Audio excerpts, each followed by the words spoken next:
Selamat datang di channel Out of the Pitch. Di video kali ini, kami akan membahas analisa pertandingan Derby Milan yang berakhir untuk kemenangan Inter Milan 5-1. Dikenal sebagai salah satu derby paling panas dunia, di luar dugaan, Inter dapat menang begitu besar, mengingat Milan juga sebenarnya sedang dalam tren positif di beberapa match terakhirnya. Dari sisi formasi, tidak ada perubahan formasi dari kedua tim dari pola yang mereka gunakan dari awal liga kali ini. Inter tetap mengandalkan formasi 3-5-2-nya dengan susuan pemain inti terbaiknya. Sedangkan Milan bermain dengan formasi barunya di musim ini dengan menggunakan 4-3-3. Hanya saja Milan harus kehilangan duet center back terbaiknya dan harus memainkan Malick Thiaw yang berpasangan dengan Simon Kjaer di lini belakang. Dari sisi statistik pertandingan, Inter Milan unggul jauh dalam jumlah shot on target dengan 7/1. Sedangkan Milan unggul dalam possession dengan 63%. Bisa dibilang Inter sengaja atau nyaman memberikan Milan kebebasan membawa bola, namun tidak membiarkan mereka masuk dengan mudah ke area pertahanan mereka. Dari statistik ini sudah jelas Inter bermain jauh lebih efektif dengan hanya menguasai bola sekitar 37%, tapi tembakan mereka 5 diantaranya berhasil menjadi gol, sehingga hanya 2 yang tidak. Sedangkan Milan yang menguasai bola lebih banyak justru hanya mampu melepaskan 1 tembakan ke gawang, yang dimana ini menjadi satu-satunya gol dan peluang mereka. Agak miris sebenarnya. Sedangkan Milan hanya menguasai bola tapi masih belum lihai mengalirkan end passing dan supply ke lini depan mereka. Menarik sekali untuk dibahas, Milan memang terlihat lebih mampu menguasai bola di lini tengah, tetapi apabila diamati, bola-bola mereka ini jarang masuk atau jarang sampai ke kotak 16 Inter, karena Inter mampu dengan sigap membaca aliran bola Milan dan mengantisipasinya. Boleh dibilang sudah banyak sekali belajar dari pengalaman final Liga Champions mereka melawan Man City. Mereka sudah mampu menganalisis dan menemukan metode yang tepat untuk melawan tim yang memiliki possession ball yang tinggi.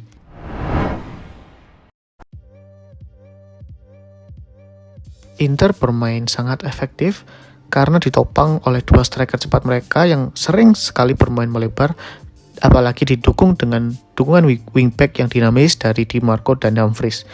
Apabila kita kulik dari metode build up yang dilakukan Inter sendiri bermain direct, tidak mau terlalu lama memainkan bola di tengah. Midfielder Inter ketika mampu menguasai bola akan dengan cepat mengirimkan umpan panjang direct ke 2 striker mereka di depan yang sering bermain melebar. Mereka akan menyesuaikan untuk mencari celah mana yang kira-kira paling mudah diterobos. Lalu 2 wingback mereka, Di Marco dan Dumfries, juga dengan cepat naik untuk membantu 2 striker ini dengan memanfaatkan space di zona lemah fullback Milan. Inter sangat paham bahwa Milan sedang tidak bermain dengan 2 center back terbaiknya, sehingga benar-benar memanfaatkan kelemahan Milan di 2 CP baru ini dengan menggunakan pace dan skill 2 striker mereka Lautaro dan Thuram. Sementara itu, AC Milan bermain dengan pendekatan cukup unik dalam hal build up serangan ketika menguasai bola. Calabria yang bermain sebagai fullback justru melakukan inverting dengan masuk ke dalam untuk menambah jumlah pemain tengah Milan. Dengan taktik ini, sebenarnya Milan cukup mampu menguasai bola di lini tengah karena pemain Inter juga tidak terlalu melakukan pressing tinggi. Melawan bola-bola direct dari Inter, 2 striker Inter ini seringkali membuat lini belakang Milan kewalahan. Hal ini juga lah yang menjadi terjadinya proses gol-gol Inter Milan. Dari proses gol pertama, laga baru berjalan 5 menit, Milan sudah kebobolan lebih dahulu.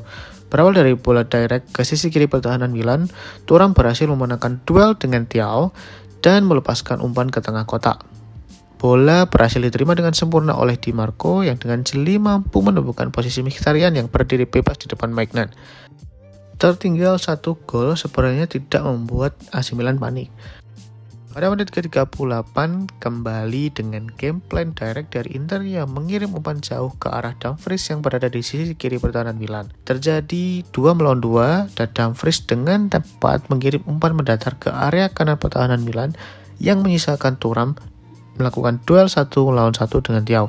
Thuram dengan mudah mengecoh Thiaw dan melakukan tembakan jarak jauh terukur ke pojok atas gawang Milan. 2-0 skor bertahan hingga turun minum. Di babak kedua, pada menit ke-57, Milan berhasil memperkecil ketinggalan dan memberikan asa pada pertandingan kali ini. Giroud yang turun hingga ke tengah melihat Rafael Leao yang berada di sisi lapangan dan dengan cepat ia mengirim true pass ke arah Leao. Leao lalu memanfaatkan pace-nya untuk melewati Darmian dengan kiper. Leao lalu dengan mudah menaklukkan Sommer dan mencetak gol. 2-1 game untuk Milan. Game plan kedua tim lalu tidak berubah. Hasilnya pada menit 69, Inter kembali mampu memperlebar jarak menjadi 3-1 dengan skema yang sama. Bola direct ke arah Lautaro di sisi kanan pertahanan Milan. Transisi yang buruk dari Milan membuat Mkhitaryan mampu beralih bebas di tengah. Lautaro yang membawa bola masuk ke dalam, lalu melihat rekannya bergerak bebas. Ia lalu mengirimkan umpan manis, bola lalu disontek dengan mudah ke pojok gawang Milan. Sempat mengalami deflection tapi Magna tidak mampu menahan laju bola. 3-10 menit kemudian Inter kembali mencetak gol, kali ini dari titik putih. Lautaro dilanggar oleh Theo, lalu Calhanoglu yang menjadi algojo mampu dengan mudah melakukan Maignan.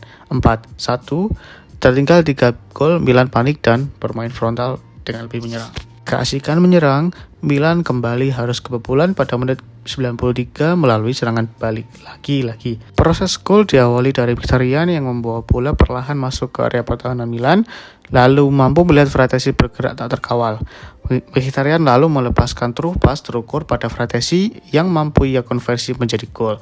Skor 5-1, bertahan hingga pertandingan berakhir. Kemenangan ini, Inter Milan kokoh di puncak klasemen Serie A dengan 12 poin dari 4 match yang membuktikan bahwa mereka tidak terkalahkan.